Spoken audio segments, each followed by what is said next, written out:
All right, welcome back into another episode of Indiebnb. Today live from the littlest green room in the world. We have Jude Smith coming to you from Eddie's Attic. Jude, thank you so much for taking the time prior to your show here. Look, I want to get to the beginning of this. We've gotten a lot of, hype from your, Jude's Room EP. We had all those pieces coming out, but for you, where'd this whole thing start, man? Yeah, so way back in the day, I grew up in a pretty creative family. My dad was a A&R guy and an artist management guy in the industry for 20 years. So music was in the house, all around, had guitars everywhere. I grew up playing Guitar Hero. I really fell in love with that game. And it kind of was like Marty McFly kind of moment where like a bunch of people watched him. And it was like a moment of like, I do that, So, but for me, it was playing a video game, playing Guitar Hero. It was like, it felt very natural and very fun. That got me into playing guitar, writing songs when I was about 15, 16, 17, did that, kind of elevator pitch, story version. Social media has been a huge part of my journey. Sure. Since 2019, realizing that, that's where the culture has gone. And, you can either get frustrated with that or you can make the most of it. So it's actually been a lot of fun. I grew up making videos on YouTube and whatnot, but my passion is music. So using that video utility ability for music has kind of been my focus as of the last couple of years, and putting out recordings as well and doing the artist thing. Awesome. Well, I mean, obviously through the fire and the flames, can we slam that or what? I mean, can we play it on the real guitar? Oh, probably not. I don't know which is harder, though, to be honest. Yeah, I hear you, man. Well, look, you obviously creative family, within A&R, coolest experience you had, getting to go in and, go to concerts and stuff. What's something you remember from that? Well, you know what? It's kind of interesting. My dad, this is a crazy story, and some people may not have a slot for this, but my dad got to the height, pretty much the highest height you could get to in his position in the industry. And he walked away from it. And much to the bewilderment of my extended family, he felt like God was calling him to the ministry. And he had 6 kids. I'm the 5th of 6 kids. And he felt like he was supposed to step away, and it was a desert season for a long time. So I was a little kid right about when he left. So I don't have many of those experiences of, when he was living high on the hog, I guess you could say. But it's been actually really cool, full circle to bring it back. My dad has actually been working with me a little bit more closely as of these last couple of years. He's always been in my corner, but it's been kind of cool to see those giftings and abilities come out of him these last couple of years. And it's been cool. It's been seeing a different side of dad has been kind of fun. That's awesome. So, that's awesome. You kind of get a different flavor comes out of him. I'll toss something up, a little layup, and I might miss it, and then he'll go, but what about this? And he'll add something else to the idea. And I was like, that's a great idea. So work with your dad. That's a great idea. I love that. Well, for you, got a new one out, obviously here in 2025. I Don't Want It. We like to do a song spotlight where we take through, understand, how did that come from nothing to something? Where did the writing process start? How did you get it going? Yeah.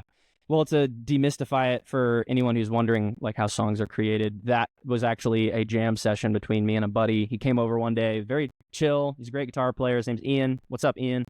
Ian McGinnis. And we were kind of just jamming, and he had something very very similar to that vocal melody. It was, I don't want it. He's playing that on guitar. And I was like, dude, that sounds like a melody. We were just jamming on it. And I was like, we kind of, something came out of that jam, and that's just kind of how it goes, like a song is birthed that way. And so you sit down for another 2 hours and you work on it. And I think within 3 hours we had the skeleton built as a demo. And usually nowadays there's no such thing as a demo. You just kind of record it, and then the technology is so great nowadays that you just perfect it later, add all the finish of the missing pieces later. But yeah, it came out of a jam session, and it's as simple as that. You never know when it's going to strike. You have to always be ready and capture it.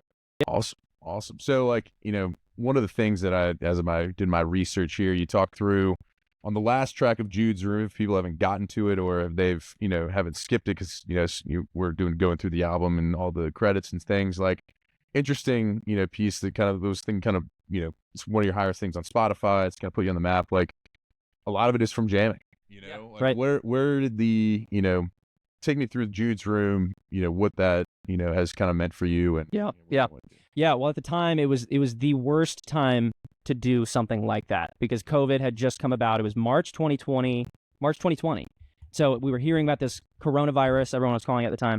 And I had just moved into a new place in Donaldson, and I was wanting to kind of test out the acoustics in my room. And so I had a few buddies come over and jam, and my roommate at the time was doing video. He's like, I'll record it. So it was kind of an accident that we came up with this cool content. I was like, this is fun. Like, we should make something out of this. And then boom, COVID hit that month, and I couldn't release it until October. So literally I sat on that project for 6 months, and or no, longer than that, like basically the whole year.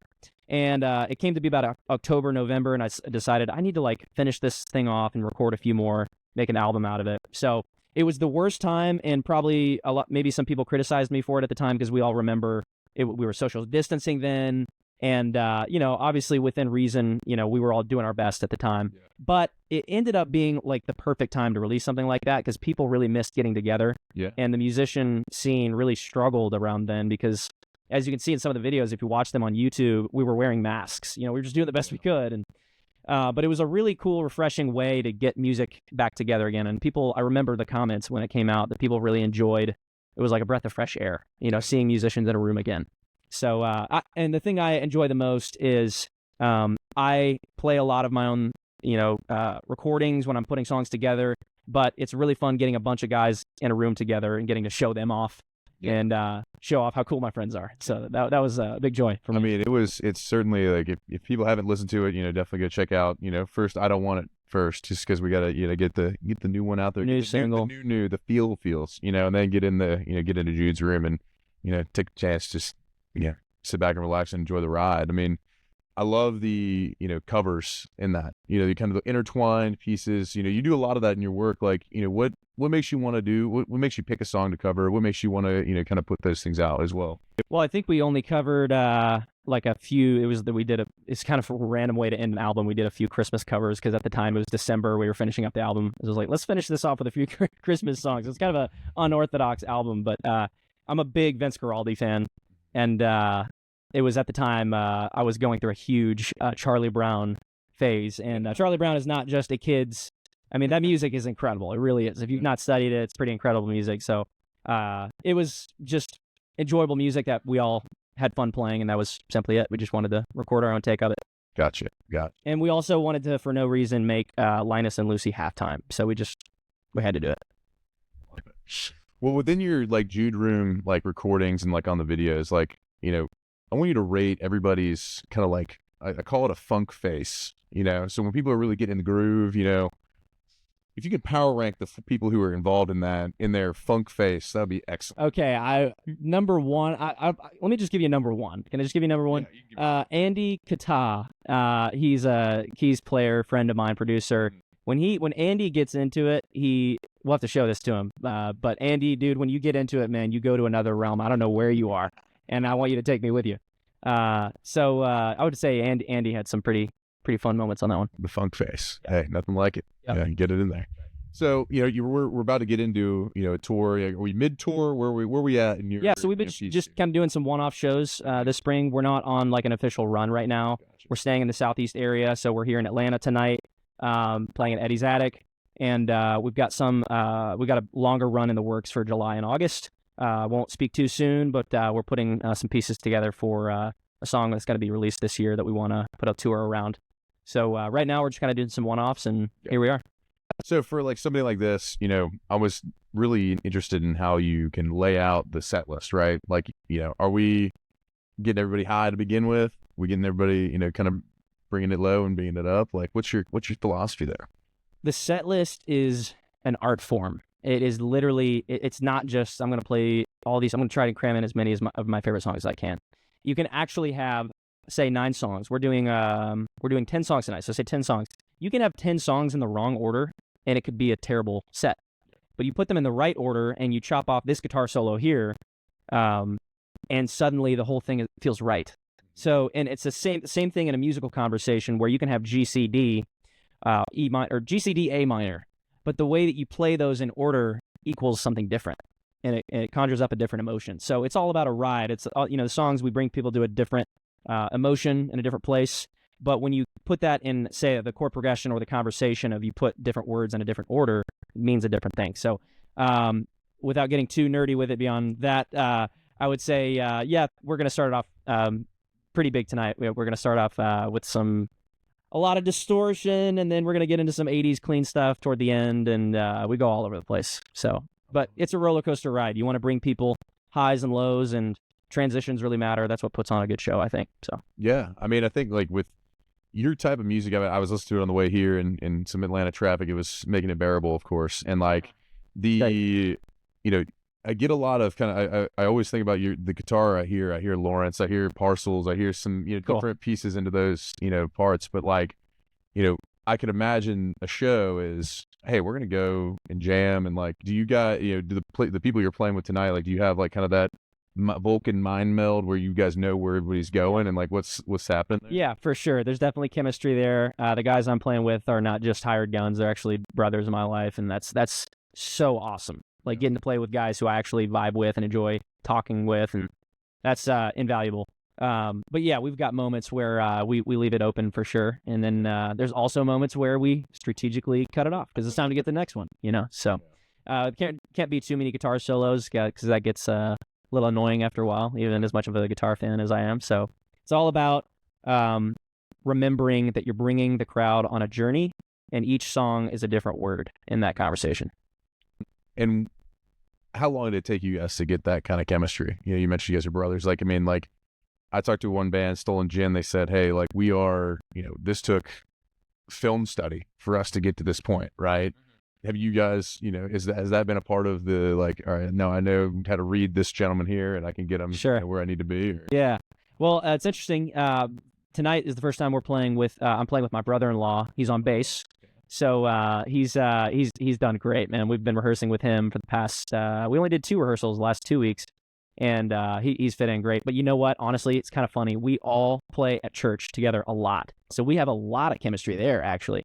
So in a sense, yeah, it's maybe a little bit more structured because at church you could go off and do something random and different. But I would say chemistry is not just music. It's spiritual too. It's people vibe with each other. It's more about the conversation in the car on the way here.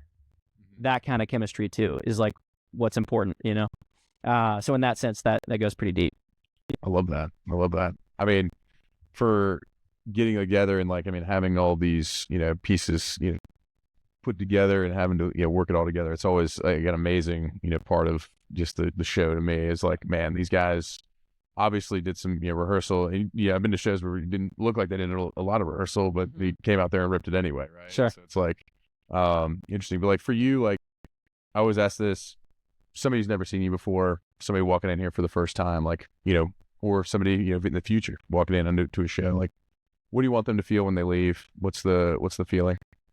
Well, I can answer that by maybe what I've enjoyed feeling when I go to my heroes shows. I'm not saying I don't know if anyone thinks I'm their hero here tonight. It's not for me to say, but when I go to a show that I've left feeling inspired, like I want to do that. I've always loved that feeling. And there's actually artists that are heroes of mine that I've gone to and I've seen, and I've left feeling like, man, I can't, I'll never do that, And I don't know what that is, like, but it's each artist like carries a certain spirit about them, and I'll leave names out of it, but there's certain artists that I really appreciate their musicianship, but also like the spirit that they carry, Some are more heavy and depressing, honestly, but their music's really cool. Like Nick Drake, like listen to Nick Drake, amazing songwriter from the 70s, but like it's a very like moody, melancholy, like it puts me down a little bit, but in a beautiful way. Yeah. But you listen to George Benson, you listen to that album feeling like, man, I could like do anything, So I've always admired that about certain artists that I'll say, George Benson is one of those, and I'm a big Coldplay too. That's a random, mix of inspiration there. But when I listen to that music, it inspires me to want to do that thing. So I would love for someone came to my show to feel like I gave them some clarity in what they can and maybe want to do musically. A big passion of mine too is pointing people upward. I've been very outspoken about that in my music and on my social media, that like this is more than just myself as an artist. And I want constantly to remind people that if we can come in here and remind them that there's something greater in this world than just them, that there's a God who loves them, and we could say that in a creative, respectable way. That's kind of what we're doing here. We're a secret agent, You know, we want to give people a good show, but give them something to chew on when they leave. I would say those would be the two things: inspire people and encourage them. That would probably be it. I love that. Well, I can't wait to see, the reaction in the crowd tonight. It's going to be awesome. Obviously, we'll get it on, Michael Hitchcock's video here. Let's go. Well, I want to get in final portion of this Pete Peterson's party pack of questions. Let's go. Who is Pete Peterson? Pete Peterson's the alter ego that I've created for myself. I love it. So, Well, you got the mustache for it. Yeah, I know. There you go. I look like a Pete Peterson. But Pete Peterson's party pack of questions, 20 questions right in a row. Here we go. Here we go. Cake or pie? Cake. All right, here we go. Salad or soup? Pumpkin pie. I would go pie.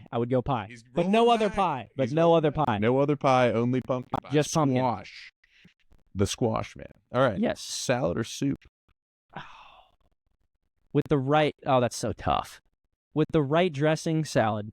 All right. Depends on the dressing. Yeah. Sunrise or sunset? What do you see more of? Sunrise. Sunrise. Sunrise. It's hard for me to get up early as a musician, but that is such beautiful time. If I can do it, nothing like it. The morning golden. Yes. Love it. Totally. Would you rather hit a home run or score a touchdown? Touchdown. Teeter. All right. Let's go. Night in or night out? What are you having more of? Probably night in. Night in. Yeah. All right. When you do go out, though, and jam comes on, Mm-hmm. you're more likely to hit the robot or the worm Oh, on the dance floor. you don't want to see me try the worm, dude. I'm a very bony dude, so I'd probably hurt myself. Maybe robot. All right. Hey, the money's in the guitar fingers. Okay, We can't be hurting those. Yeah, So, there hey, you we'll go. hit the robot. There you go. Guac or queso at your favorite Mexican spot? I'm not a huge fan of either, but if I had to choose one, probably queso. He's quesoing it up. All right. Waffles or pancakes? Pancakes. Pancakes. All right. Yes. Coffee or tea with your pancakes? Coffee. Coffeeing it up. All right. Dogs or cats? Neither, but maybe dogs. Dogs. All right. All right. Yeah, I'm just, no offense. I'm just like, You a lizard guy? no, I'm just, none. I don't, nothing against animals. I think they're great, but I don't know if I have time for the upkeep. Yeah, Sounds hard. that's more I think that's the respectful- only it's thing. more respectful to the animals. Yeah, I think that's the only thing. You don't want me as your owner, okay? Yeah. You get someone else. I love that. Ninja or a pirate? Ninja. Oh, okay. Walking through the night. Gatorade or Powerade? Oh, Gatorade. Gatorade all the way. All right. Toast or bagels? Ooh, tough. I'd go bagel. Bagel it Yeah, up. Right. yeah. Chips or pretzels? Depends on the chips, but I'd say chips. Chips. Fries or tots? Let's go fries. TV show or movie after a long day? Maybe TV show, less commitment. Oh, that. Are aliens real? I don't think so. Short answer. I don't All think right. so. What about Bigfoot? Definitely not. Definitely not. Definitely Love not. that. Is love at first sight real? I think so. I think it's different for everyone. Okay. I think it's different for everyone. Yeah. Final question, Pete Peterson's Party Pack of Questions. Give me two bands that we might not know that we ought to check out. Ooh. Okay. Could be local. Could be Yeah. you know. Okay. I'll go one, kind of a deep cut. Say Sack. He's an artist from, where are you from, bro? The Netherlands? I might get that wrong. Switzerland or something like that in Europe. But he does like instrumental, like it sounds like it's from the 80s, but it was made like 10 years ago. SASAC. Check him out. He's amazing. Been trying to get a hold of you too, by the way, bro, if you see this. And then who else? Someone you not heard of, kind of niche. Oh, that's tough. They're not niche anymore, but Krungben has been one of my favorite Krungben. bands lately. So if you've not checked them out, what are you doing? Krungben. Get out from under your rock if you haven't checked them out. Yes. And the last question, if you will pull up your Spotify, please. Sure. We want to know what your last search was. Oh, So, I love it. Incriminating.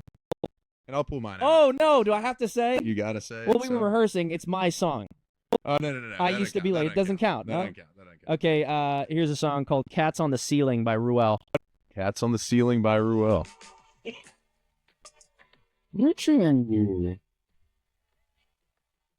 I have to give my sister credit for this. She showed it to me.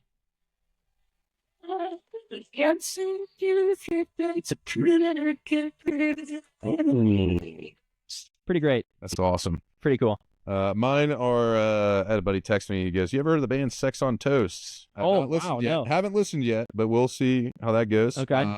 The other one, Marika Hackman. Okay. She's friends of our girl who was on Soph Nathan, who was on our podcast as well. So I was trying to Okay. something where you can connect on what we doing. Okay, there you go. And then of course, I was doing some research. Jude Smith. Hey, there you go. Go check him out. Go check him out. But Jude Smith, thank you so much for coming on. I appreciate it. Appreciate you. Thank you, guys.